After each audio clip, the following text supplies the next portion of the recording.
안녕하세요. 드라마를 투파보는 짐잼 리뷰입니다. 역 앞에서 추월만정을 부른 정연이의 소리에는 빈 곳이 없었습니다. 떡목이 된 정연이는 빈 곳을 연기로 채워 사람들에게 빈 곳이 없게 들리게 만들었죠. 자, 정연이가 마지막 회만을 남겨두었는데요. 우린 정연이의 성장 3단계 포스터를 통해 정연이가 나중에 호동왕자가 되어 무대 위에 선다는 걸 알고 있잖아요. 문옥경이 떠난 여성 국극에도 새로운 왕자가 존재한다는 걸 보여주기 위해 매랑 국극단이 선택한 작품은 쌍탑 전설이었습니다. 쌍탑 전설은 불국사의 두 탑, 석가탑과 다보탑을 만든 석공들과 사랑, 예술에 대한 이야기인데요.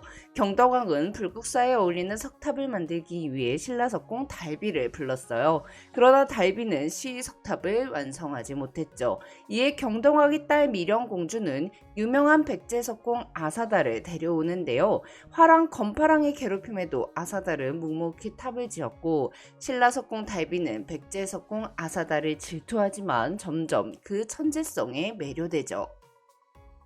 한편 아사달의 아내 아사녀가 서라벌에 찾아오자 달비는 아사달이 아내를 만나게 되면 탑을 완성하지 않고 백제로 돌아가게 될까봐 아사달에게 아사녀가 왔다는 말을 전하지 않았습니다. 대신 아사녀에게 연못에 탑 그림자가 뜨면 탑이 완성된 것이니 탑이 완성될 때까지 아사달을 기다리라고 거짓말을 하죠. 이에 아사녀는 매일 연못에 나와 그림자를 찾았어요. 한편 아사달이 마침내 석가탑을 완성하자 건파랑은 아사달이 미령공주에게 불온한 마음을 품었다며 아사달을 고발했고 아사달은 감옥에서 온갖 고초를 겪게 됩니다. 이에 아사녀는 아사달이 죽었다는 소문을 듣게 되고 슬픔을 못 이겨 결국 연못에 몸을 던졌죠. 아사달은 뒤늦게 연못에 도착했지만 아내는 이미 죽은 뒤였어요. 홀로 남은 아사달은 연못 옆에 아사녀를 닮은 불상을 조각하고 떠나고 달비는 그 불상을 보고 비로소 자신이 만들던 탑, 다보탑을 완성합니다. 정연이와 영서는 둘 다 아사달 역에 지원을 했습니다. 두 사람 모두 대본에서 걸어나와 말을 건 자신만의 아사달이 있었거든요. 그렇게 공개 오디션이 열리게 됐고 극에 참여하는 전원이 영서와 정연이의 연기를 보고 거수로 뽑기로 결정했어요. 즉 정연이와 영서가 실력만으로 경쟁하게 된 거죠.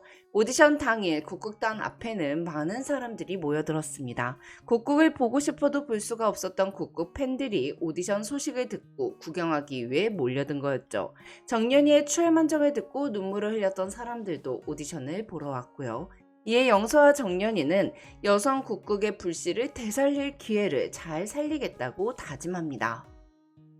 쌍탑 전설은 아사달의 인생 풍파를 그린 한 인간이 지독하게 고독해지는 이야기였습니다. 아사달은 친구도 아내도 석공으로서의 명예도 잃게 됐으니까요. 하지만 모든 걸 다 잃고 나서도 다시 끌과 망치를 지면서 불상을 조각해요. 그렇기에 아사달을 연기하려면 아사달이 다시 돌을 쪼는 이유와 불상에 담은 마음을 이해해야 했죠. 그런데 아사달의 모습은 정연이가 자신의 하늘이자 땅이었던 소리를 잃고 떡목이 되었음에도 불구하고 다시 소리를 하고 국극 배우가 되고자 했던 것과 매우 닮아 있었습니다. 오디션은 각자 가장 자신 있는 장면을 5분 동안 연기하는 거였는데요. 정연이와 영서 모두 아사달이 죽은 아사녀를 보내고 마지막에 석불을 완성하는 장면을 선택했어요. 가장 어려운 감정을 연기해야 되는 장면이었지만 여기만큼 아사달을 강렬히 드러내는 장면은 없었거든요. 먼저 연기를 시작한 영서는 죽은 아사녀가 벗어놓은 신을 본 아사달이 모든 것을 잃은 것에 대해 분노하고 세상을 원망하는 모습을 연기합니다. 분노하며 눈물을 흘리는 영서의 아사달은 처절해 보였어요. 하지만 영서의 아사달은 이내 차분한 모습으로 불상을 조각하며 망치질 하나하나에 그리움, 원망, 분노, 세상에서 겪은 고독과 인간의 감정을 내려놓는 석공의 모습을 연기하죠.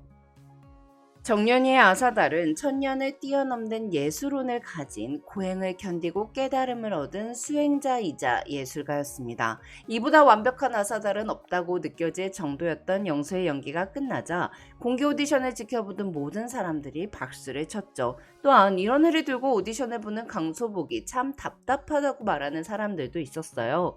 이어 정연이는 아사달이 죽은 아사녀가 벗어놓은 신을 보는 장면에서 대놓고 분노하는 연기를 하지 않았습니다. 정연이는 아사녀의 죽음을 슬퍼하며 울다가 현실을 받아들이지 못하고 부정하며 웃다가 다시 또 울다가 또 웃다가를 반복하면서 결국 미쳐버린 아사달의 모습을 연기했죠. 정연이는 감정이 시시각각 물 흐르듯 변하는 아사달을 연기했고 사랑을 잃고 미쳐버린 아사달을 본 관객들은 정연이의 아사달에 빠져버렸습니다. 또한 정연이의 아사달이 아사녀의 얼굴을 닮은 불상을 조각한 후 죽은 아사녀의 집신 옆에 자신의 집신을 벗어 나란히 놓고 두 집신을 한없이 바라보는 장면을 연기할 땐 정연이의 아사달은 울고 있지 않았으나 모든 관객들이 눈물을 흘렸죠. 영서의 아사달은 왕자님 그 자체였습니다. 다른 어디에도 없는 여성 국극에서만 볼 수 있는 왕자님이었죠. 아름답고 지적이고 몸보다 마음이 먼저가 닿는 연약한 왕자님. 고통 속에서도 예술을 지키는 남자였어요. 하지만 정연이의 아사달은 특이했습니다. 명랑했던 한 남자가 아내를 잃고 겪는 그리움, 외로움, 분노, 그 절절한 사랑이 눈앞에 타오르는 불꽃처럼 뜨겁게 느껴졌죠.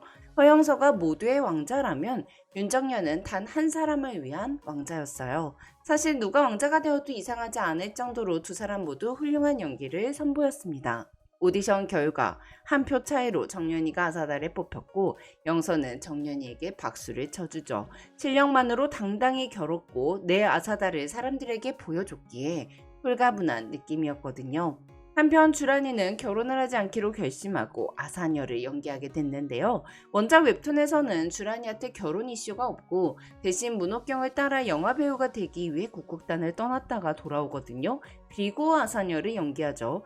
하지만 드라마에서는 초록이의 비중이 꽤나 높아졌기에 주란이와 초록이 둘 중 누가 아사녀를 하게 될지 궁금한데요.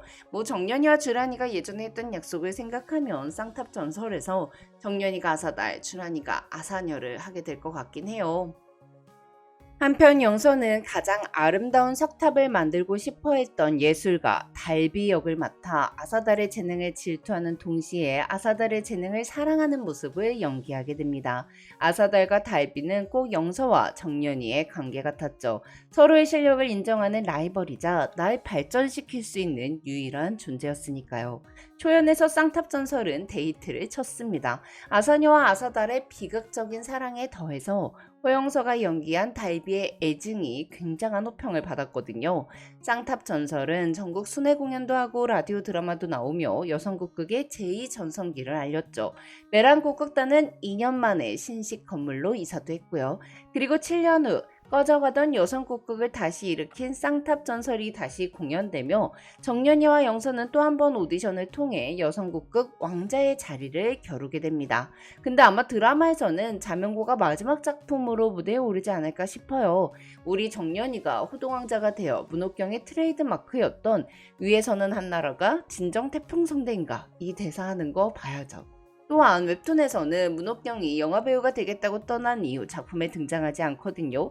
근데 드라마에서는 7년 후 영화배우로 자리를 잡은 문옥경이 정연이의 자명고를 보고 영서와 정연이를 인정하고 칭찬해주는 말을 하며 극이 끝나지 않을까 싶습니다. 그럼 전 다른 영상으로 돌아올게요. 지금까지 잼잼 리뷰였습니다. 감사합니다.